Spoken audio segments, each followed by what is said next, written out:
Distribution of drugs में जो physiological barriers हैं, इस वीडियो के माध्यम से हम देखेंगे हमारे शरीर में मौजूद सबसे टिपिकल एंड क्रिटिकल बैरियर, जिसके लिए majority of the we can say सब लगभग ना के बराबर ड्रग्स के लिए पैसेज होता है, क्योंकि सबसे कॉम्प्लिकेटेड बैरियर होता है, that is the blood brain barrier and blood cerebrospinal fluid barrier. So जिस तरीके से कैपिलरीज दूसरे पार्ट में बॉडीज में होती हैं, उसी तरह से कैपिलरी इन द ब्रेन जो होती है वो हाईली स्पेशलाइज्ड लेस परमिएबल जो वाटर सॉल्युबल ड्रग्स हैं उनके लिए टाइटली क्लोज्ड होती हैं। ब्रेन कैपिलरीज जो होती हैं वो एक्चुअल में एंडोथेलियल सेल्स होती हैं जो एक दूसरे से जुड़कर कंटिन्यूसली इंटरसेलुलर जंक्शन बनाते हैं, जिसे ब्लड ब्रेन बैरियर कहा जाता है, जो कि कैपिलरी एंडोथेलियम के बीचों बीच होता है। एक्चुअल में दूसरे जितने भी ऑर्गन्स हैं उनमें उनके सेल्स में बीच में स्पेस होती है, जिसकी वजह से पैसिव डिफ्यूजन से ड्रग गुजर सकती है, लेकिन ब्लड ब्रेन बैरियर में ये टाइट इंटरसेलुलर जंक्शन जो कि कैपिलरी एंडोथेलियम सेल से बने होते हैं, इनकी मौजूदगी की वजह से ड्रग को उसके थ्रू पास होके जाना पड़ता है, उसके बीच में उसको जगह ही नहीं मिलती, जिसकी वजह से ब्लड ब्रेन बैरियर बहुत ही ज्यादा टफ एक स्ट्रक्चर बन जाता है। दूसरी बात, प्रेजेंस ऑफ स्पेशल सेल जिन्हें एस्ट्रोसाइट्स कहा जाता है, ये एक ऐसे एलिमेंट है जो कि सपोर्टिंग टिश्यू के रूप में कैपिलरी एंडोथेलियम मेम्ब्रेन की बेसमेंट मेम्ब्रेन में पाए जाते हैं। ये एस्ट्रोसाइट सेल्स मिलकर के बेसमेंट मेम्ब्रेन बनाते हैं, जैसे कि एक डबल लेयर्ड स्ट्रक्चर बन जाता है, जिसकी वजह से कहीं से कोई स्पेस नहीं होता ड्रग और मेडिसिन के मॉलिक्यूल्स को पास करने का, जो कि एक सॉलिड एनवेलप बनाते हैं ब्रेन के चारों तरफ, जिसके फलस्वरूप इंटरसेलुलर पैसेज जो है वो पूरी तरह से ब्लॉक हो जाता है। एंड इसलिए कहा जाता है कि for a drug to gain access into the capillary circulation into the brain, it has to pass through the cells rather than in between them.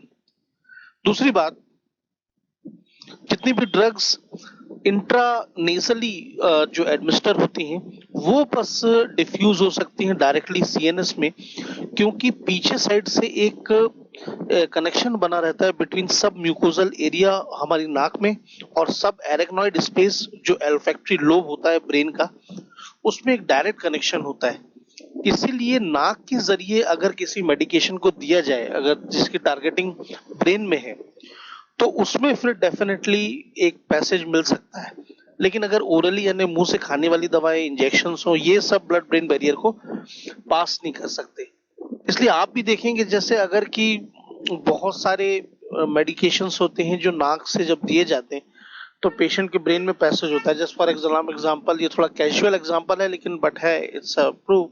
जैसे कि बहुत से लोग ड्रग्स है, स्मैक है या नशा है, वो नाक के जरिए सूंघते हैं और एकदम नशा हो जाता है, क्योंकि ये ब्लड ब्रेन बैरियर को बहुत फास्टली से क्रॉस कर जाता है, जो एक कनेक्टिविटी बनी है सब एरेक्नोइडल स्पेस में और सब म्यूकोजल एरिया।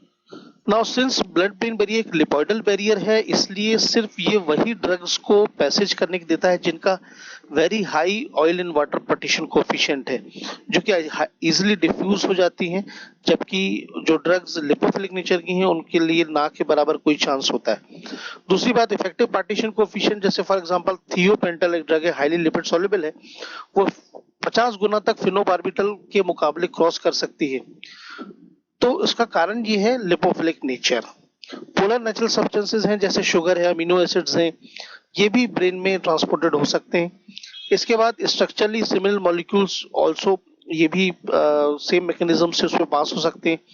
एंटीबायोटिक्स हैं जैसे पेनिसिलिन है, पोलर है, ये इस तरह की ड्रग्स उसमें क्रॉस नहीं कर सकती। तो ये थे कुछ हाई, अभी आप स्क्रीन के ऊपर देख रहे हैं कुछ इंपॉर्टेंट फीचर्स। एंडोथेलियल सेल्स एक जंक्शन बनाते हैं टाइट, जो कि ब्लड ब्रेन बैरियर को खास बनाता है दूसरे बैरियर के मुकाबले। एस्ट्रोसाइट्स एक सॉलिड एनवेलप तैयार करते हैं बेसमेंट मेम्ब्रेन का, जिसकी वजह से डबल प्रोटेक्शन होता है। और फाइनली जो जिन ड्रग्स का हाईली लिपोफिलिक मतलब oil in water partition coefficient है, वो ही पास कर सकती है। लेकिन अगर ब्लड ब्रेन ही हमारा एक साइट ऑफ एक्शन हो, किसी को ब्रेन से संबंधित मेडिकल कंडीशंस होती हैं, तो दवाओं को वहां तक पहुंचाने के लिए कोई ना कोई डिफरेंट अप्रोचेस बनानी पड़ती हैं। तो फार्मास्यूटिक्स में अप्रोचेस बहुत सारी आई और तैयार भी की गई, जिसमें सबसे पहली है परमिएशन एनहांसर, जैसे कि डाइमिथाइल सल्फोक्साइड। इनके सॉल्ट्स को अटैच करके ड्रग के मॉलिक्यूल में ब्रेन के थ्रू पास किया जा सकता है। प्रोड्रग अप्रोच में बहुत कॉमन और पॉपुलर एग्जांपल है, that is the Parkinson disease में जो लीवोडोपा इस्तेमाल की जाती है।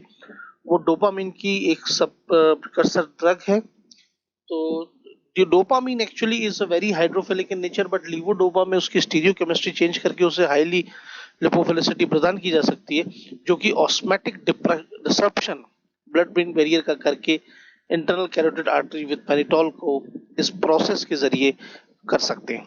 इसके अलावा कैरियर्स हैं जैसे डाइहाइड्रोपायरोडीन, पॉइटी रिडॉक्स सिस्टम, कॉम्प्लेक्स फॉर्मेशन, और जो जितने भी हैं ये सब सीएनएस में इनके थ्रू एग्जाम्पल्स में जा सकते हैं। तो फार्मास्यूटिक्स में काफी अप्रोचेस हैं जिनके मदद से ब्लड ब्रेन बैरियर में ड्रग्स को पहुंचाया जाता है। Now coming to the next similar complicated and yet critical barrier, that is the blood cerebrospinal fluid barrier, जिसे शॉर्ट टर्म में ब्लड सीएसएफ बैरियर भी कहा जाता है। एक्चुअल में हमारे शरीर में जितने भी जो हमारा स्पाइनल कॉर्ड है उसके चारों तरफ एक जेली लाइक स्ट्रक्चर होता है। ये जेली एक्चुअल में exterior shock, that is during the accidents या ड्यूरिंग द किसी प्रकार की प्रॉब्लम से स्पाइनल कॉर्ड को बचाता है, क्योंकि स्पाइनल कॉर्ड ही एक वो मेन सिस्टम है जिसकी वजह से मोटर और सेंसरी सिस्टम हमारा चालू होता है, हमारे सारे सेंसेस काम करते हैं, हमारे जो हाथ पैर हैं, आईज हैं, ये सारी चीजें काम करती हैं। तो ब्लड सीएसएफ बैरियर एक्चुअल में इसका मेन उद्देश्य यही है कि किसी भी प्रकार की एक्सटीरियर कोई जो टॉक्सिक्स हैं या केमिकल्स में प्रवेश ना कर पाए, इसलिए उसका बनाया भी उसको प्रकृति ने इतना वैसा बना है। तो इसमें mainly the choroidal plexus of the lateral third and fourth ventricle की बिल्कुल एक्स्ट्रा सेलुलर फ्लूइड जो ब्रेन में पाया जाता है उसके जैसी ही कंपोजिशन है। कैपिलरी एंडोथेलियम जो है वो कोरोइडल प्लेक्सस को लाइन अप करती है, क्योंकि कोरोइडल प्लेक्सस ही मेन वो पार्ट है जिसे प्रोटेक्शन की जरूरत होती है। और टाइट इंटरसेलुलर जंक्शंस भी कैपिलरी एंडोथेलियम सेल्स के द्वारा बनाए जाते हैं, ये सेम इसीलिए ड्रग्स को पास होने से रोक देते हैं। Now coming to the some of the highlight and key features of the blood CSF barrier, सबसे पहले कैपिलरी एंडोथेलियल सेल्स, जो कि ओपन जंक्शन जो गैप होता है between capillary wall and choroidal cells उसको भर करके उसे टाइट जंक्शन बनाते हैं। कोरोइडल प्लेक्सस में यानी that is the cerebrospinal fluid में मेजर कंपोनेंट होता है कोरोइडल सेल्स, जो कि एक दूसरे से जुड़े रहते हैं बाय टाइट जंक्शंस और जो कि main actual blood CSF barrier बनाते हैं। हाईली लिपिड सॉल्युबल ड्रग्स ही इजिली क्रॉस कर सकती हैं, जैसे कि हमने ब्लड ब्रेन बैरियर में देखा कि जिनका oil in water partition coefficient value काफी हाई है वो ही उसे पास कर सकते हैं। इसके अलावा जो ड्रग्स हैं which enters into the CSF slowly can not achieve a high concentration, क्योंकि बल्क फ्लो जो है सीएसएफ कंटिन्यूसली रिमूव होता है, इसलिए किसी भी ड्रग को उसके कॉन्सेंट्रेशन को तभी उसमें वो पैसेज मिल पाएगा जब उसमें लिपोफिलिसिटी हाई हो, पीके वैल्यू हाई हो, और पीके वैल्यू लो हो, एंड जी जो पार्टी के O/W वैल्यू है ये काफी हाई हो।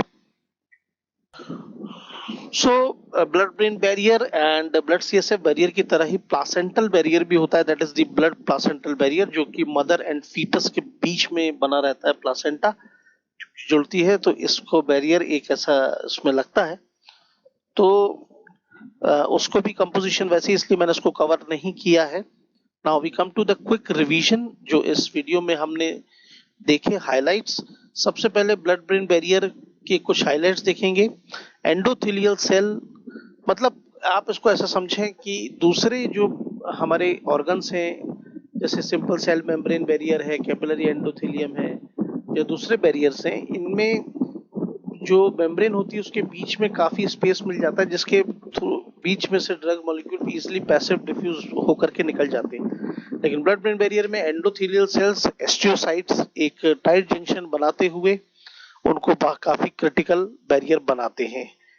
Coming to the blood CSF barrier, उसमें भी सेम स्टाइल में कोरोइडल सेल्स और कैपिलरी एंडोथेलियल सेल्स दोनों ही एक टाइट जंक्शन बनाते हैं, जो कि इन दोनों बैरियर्स को काफी क्रिटिकल करता है। तो आई होप कि you have find this video fruitful. Please do like and share if so, and also don't forget to subscribe the channel and pressing the bell icon. Thank you.